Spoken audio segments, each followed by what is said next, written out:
Donald Trump is having an awful Sunday morning as people across the world and here in the United States are letting Donald Trump know what they really feel about him taking over Venezuela so he could seize the oil and keep other stooges from Maduro's regime still in power so that Donald Trump can work with the other authoritarians there to take the oil for himself. You know, the Venezuelan community in the United States, they were saying, did Donald Trump misspeak when he said he wants to work with the current vice president, now president of Venezuela, Maduro's right hand, Delcy Rodriguez? And Donald Trump threw Machado, the opposition leader, under the bus. People said, no, Donald Trump didn't really mean that. He did mean that. He wants his own authoritarians in Venezuela. He doesn't want a democracy in there because he wants the oil for himself that he can share with Putin. Don't you realize that that's Donald Trump's plan right here?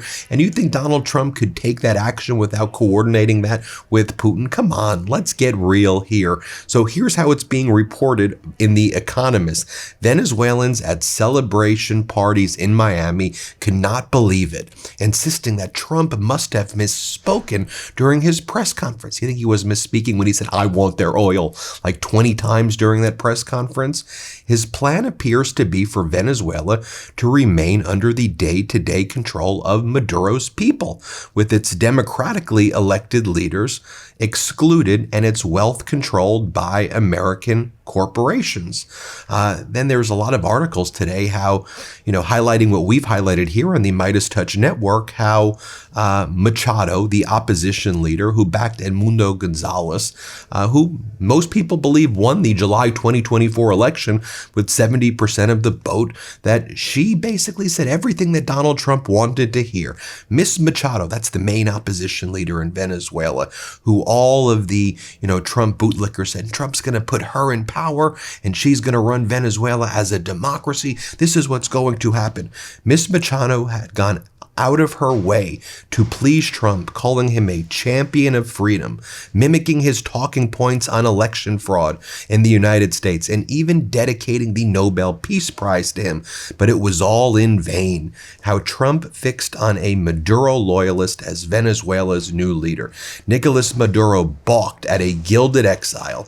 U.S. officials then saw a more pliant option in his vice president, Delcy Rodriguez, known for stabilizing Venezuela's economy. So Trump went all in on basically Maduro's right hand, or one of the people in the regime, Delcy Rodriguez, and threw Machado under the bus.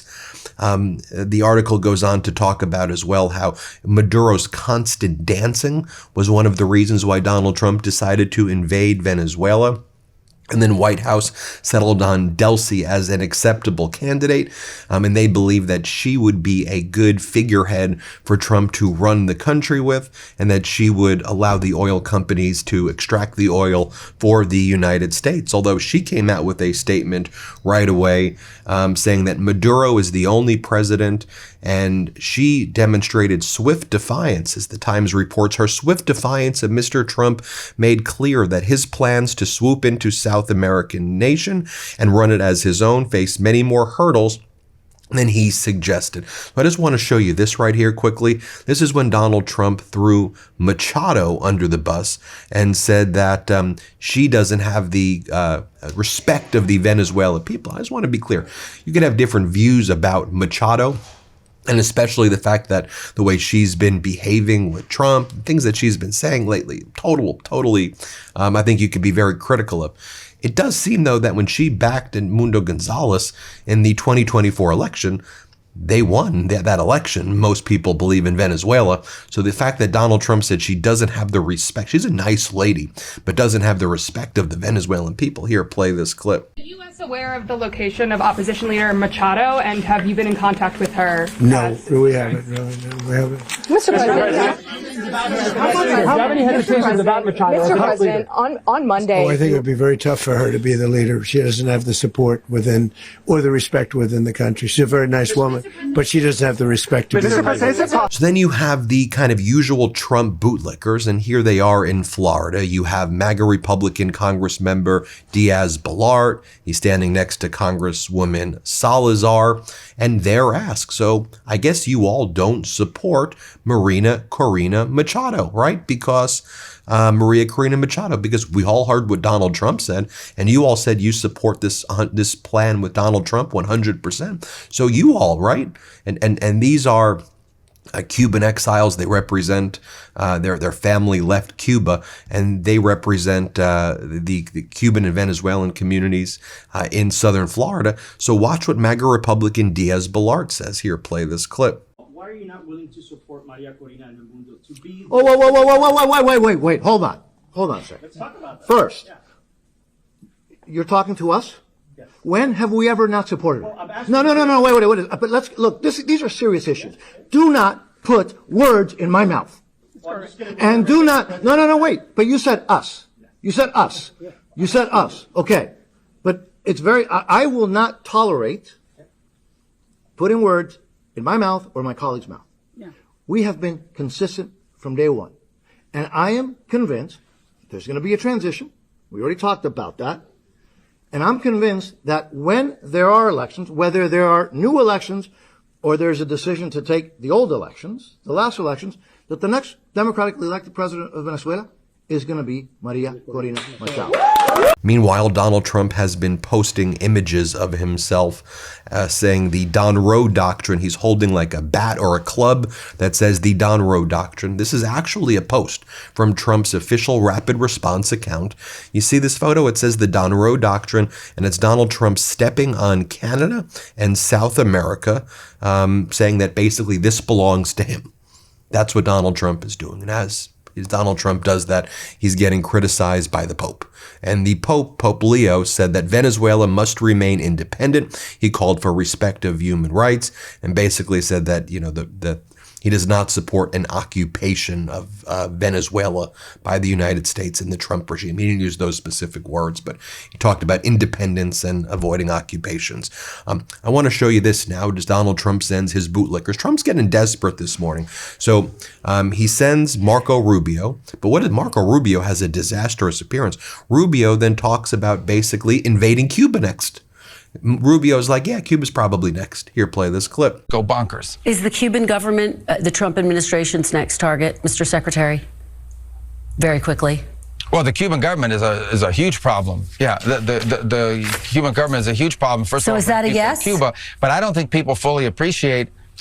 I think they're in a lot of trouble. Yes, I'm not going to talk to you about what our future steps are going to be and our policies are going to be right now in this regard, but I don't think it's any mystery that we are not big fans of the Cuban regime, who, by the way, are the ones that were propping up Maduro. His entire, internal security force, his internal security apparatus is entirely controlled by Cubans. One of the untold stories here is how, in essence, you talk about colonization, because I think you said Delcy Rodriguez mentioned that. The ones who have sort of colonized, at least inside the regime, are Cubans. It was Cubans that guarded Maduro. He was not guarded by Venezuelan bodyguards. Right. He had Cuban bodyguards. In terms of their internal intelligence, who spies on who inside to make sure there are no traitors, those are all Cubans. All right, Secretary. And then Marco Rubio is asked on Meet the Press, will you seek congressional approval for any further action in Venezuela? And Rubio says, why would we need approval? This isn't a war.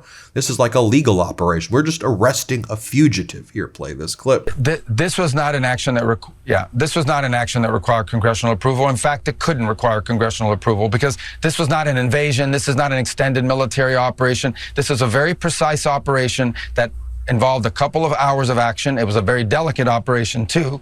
It was one that required all these conditions to be in place at the right time in the right place. You couldn't afford leaks. We couldn't afford anything out there that would have endangered the mission and gotten people killed or killed off the mission and the optionality. We didn't even know if the mission was going to happen.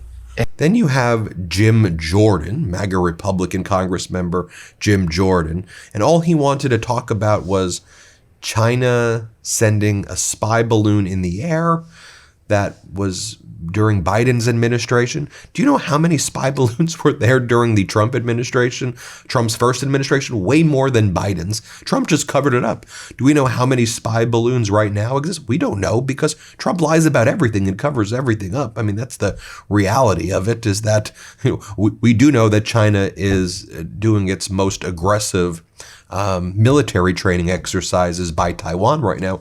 We do know that North Korea launched ballistic missiles again yesterday, and they're testing their missiles again in a more aggressive posture than ever. We do know that China is not buying American soybeans. Still, we do know that China is treating Donald Trump like a pathetic little individual. Here, play this clip of Jim Jordan. Strength and takes decisive action.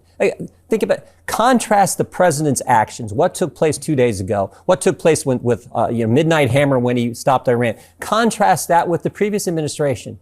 Contrast that with Joe Biden let a Chinese spy balloon fly clear across the country and then shot it down. Do you think President Trump would allow that? I think the American people appreciate the fact that he demonstrates strength and he takes decisive action for the benefit of Americans. You talk about.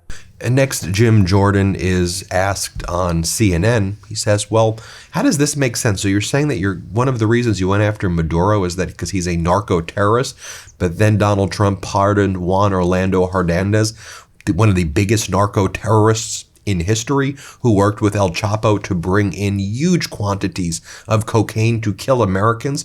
So you pardon the biggest drug cartel, narco-terrorist benefactor in Juan Orlando Hernandez. How does this make sense to you, Jim? Here, play this clip. Something that President Trump did.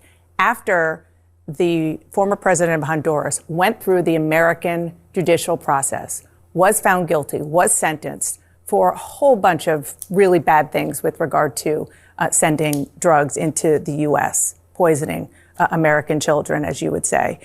The president pardoned him. How is that consistent with going in? The president's clear about this, I think, in his press conference. The pardon power, by the way, is exclusive to the president. They can exercise it however they darn well want. Should he? And he exercised it that way, and he said he thought that the Biden administration treated this individual, the former president, in an unfair fashion, and so he chose to pardon him. President Biden issued pardons for.